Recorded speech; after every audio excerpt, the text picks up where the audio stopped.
A'udhu billahi minash shaitanir rajim. Bismillahir rahmanir rahim.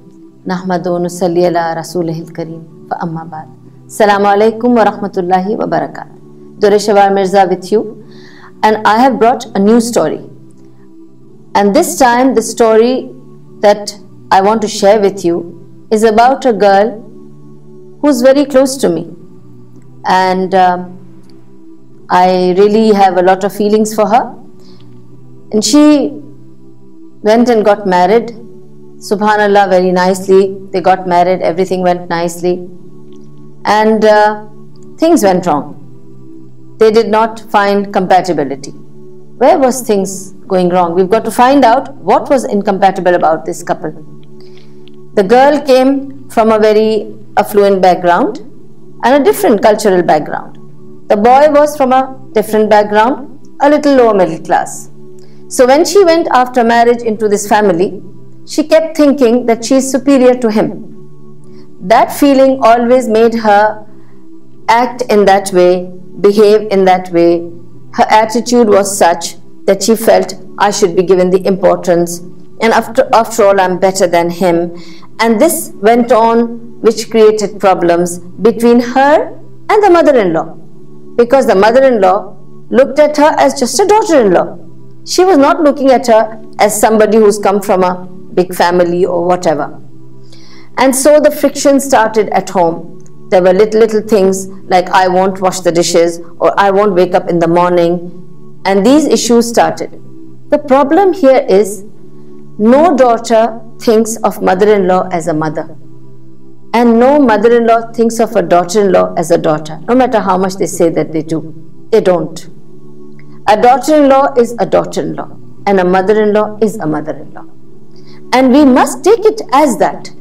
We must not cheat or deceive ourselves thinking, if I think my daughter-in-law is like a daughter to me, you know, my daughter can take a scolding from me. She can take telling off from me, but my daughter-in-law will not. So as a mother-in-law, I must see my daughter-in-law as a daughter-in-law and give her her rights. What are her rights? Rather than seeing her as a daughter and taking liberty and then getting bang into that. Same way for a girl who's a daughter-in-law. She must see her mother-in-law as a mother-in-law. So she must have extra respect and regard for her, thinking she's not my mother who will take any nonsense from me. I have to be respectful for her, kind to her, take care of her. Things will not go wrong. Things are going wrong because we are taking liberty at the wrong time and at the wrong point, and it's not being acceptable by both the parties. So there's a clash. So the point to remember here is, to have a better relationship between a daughter-in-law and mother-in-law, they have to respect each other. They have to take each other with the cultural difference. Each person is coming from a different background. My daughter is from my background, but my daughter-in-law is not. So I have to take that into picture and accept my daughter-in-law with everything that she's coming with, not what I want to see her as. If I can do that, then I will not have a problem with my daughter-in-law. Same way with my daughter-in-law, she must not see me as her mother, because I do not come from her background. And I'm different. I have a different way to think. My thought process is different. My attitude to things is different. She must take me as I am and deal with me as me. And then things will go right. So this marriage didn't survive. Both had attitude problem. So what lies in this breakup is an attitude problem. What do we need to change is the way we think. We have to change ourselves. And Allah subhanahu wa ta'ala says in Surah Al-Ra'd, Allah says, I do not change the situation or condition of anyone unless they change themselves. So our situation and our condition cannot change by just doing some wazifa or just doing some kind of, strange things, and we think, oh, there will be a miracle and everything will change. Nothing will change because we didn't change. We have to change to bring the change in our lives. Anyway, since these two people did not change, the attitude problem was there. When she had a breakup, she was pregnant, and she had a breakup and she was left with a child. Now you must be thinking, what happened to the boy in the picture? We are talking about the mother-in-law and the daughter-in-law. Well, the boy was a very obedient son to the mother. And when it comes to mother and wife, mother came first. You can have another wife, you can't have another mother.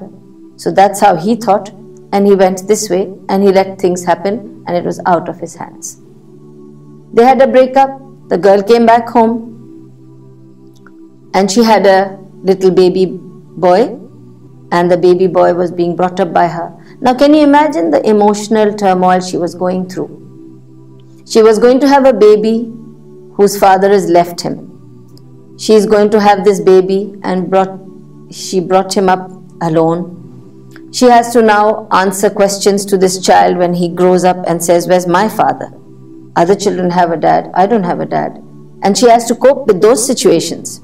She has to cope with society, with neighbors, with friends and relatives asking her, what happened? How did it break up? Who did what? And nobody tells about the problems they have had, the mistakes they have made, or the shortcomings they have, in their picture. They always talk about and point a finger at the other party. They don't think they need to change and they need to see. And obviously the girl is going through a lot of regret. She's also going through a lot of confusion. She's also thinking, I've become a burden on my parents. She's also having issues with the other sisters who are in the house who need to be married. They are also questioning her now. Look, you've come back home and now who's going to marry us? They're going to think, one sister's come back.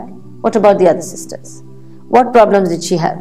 Was she argumentative? Was she having temper problem? Was she having attitude problem? And all sorts of questions she has to deal with. She went with a lot of emotional turmoil.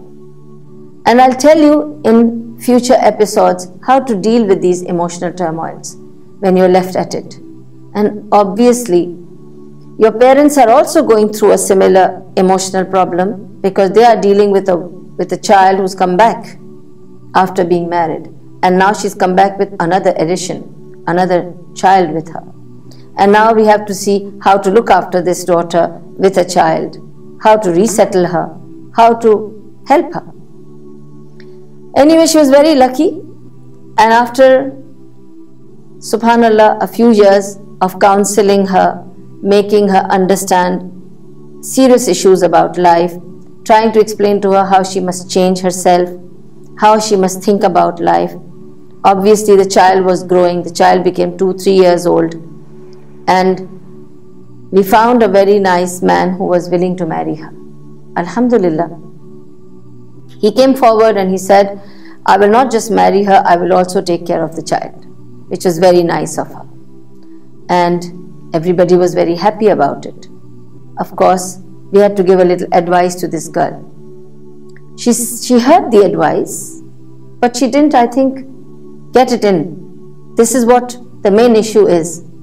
If you're listening to me, if I give you an advice, and if you're just going to listen to me and then shut it all and shelve it all, it's not going to help you. You've got to absorb it, check where things have gone wrong. You know how you do the checking of what went wrong, the holes you've got to fill up so that the gaps are filled up and then you don't make that mistake again. So, she was listening to the advice, but she was not very open to it because probably she felt, I'm very lucky, I've got another man who's willing to give me a life and give a life to my son, and everything is going to be rosy. And if you think like that and you don't think you need to change or make an effort into this marriage, it's not going to work out. She got married, everything was good. Now in this marriage, because they were all very conscious about what happened in the previous marriage, the mother was trying to keep a track of the daughter. Every single day she would call to ask her, today what happened? What did you cook? Where did you go? What did he say? Did he come back from office in time? Oh, he asked you to press his legs? Did he ask you to press his head? Why? He's tired? That's not your job. Why are you doing this? Did he ask you to make this? Tell him you made that. That's what he has to eat. Now what's happening? The mother is practically living a role in that house. There's no need.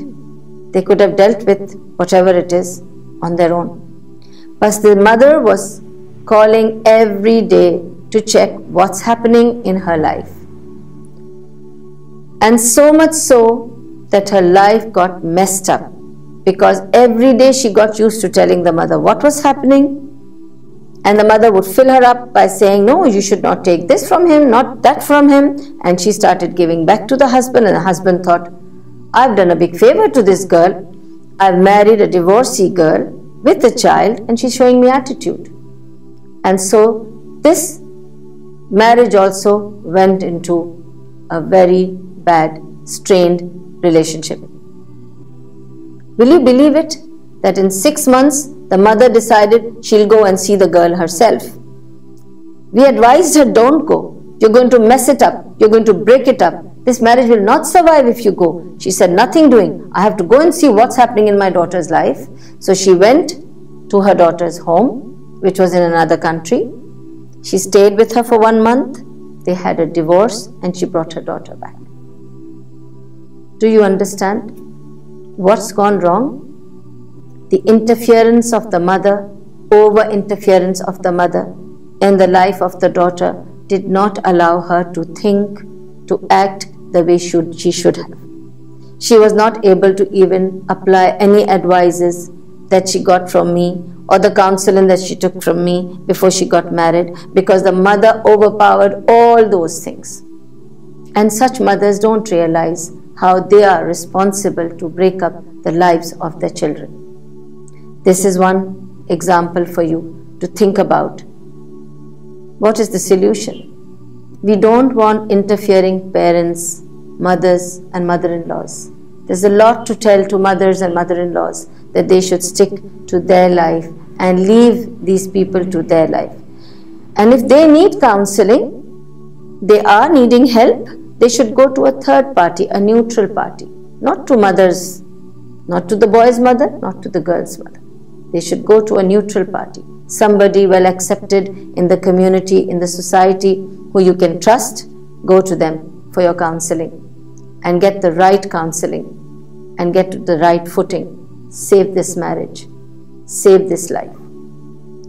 Keep watching mybetterhalf.com, and I'll bring you up more issues and stories where we can learn a lot of things from it and find solutions to many problems around us today.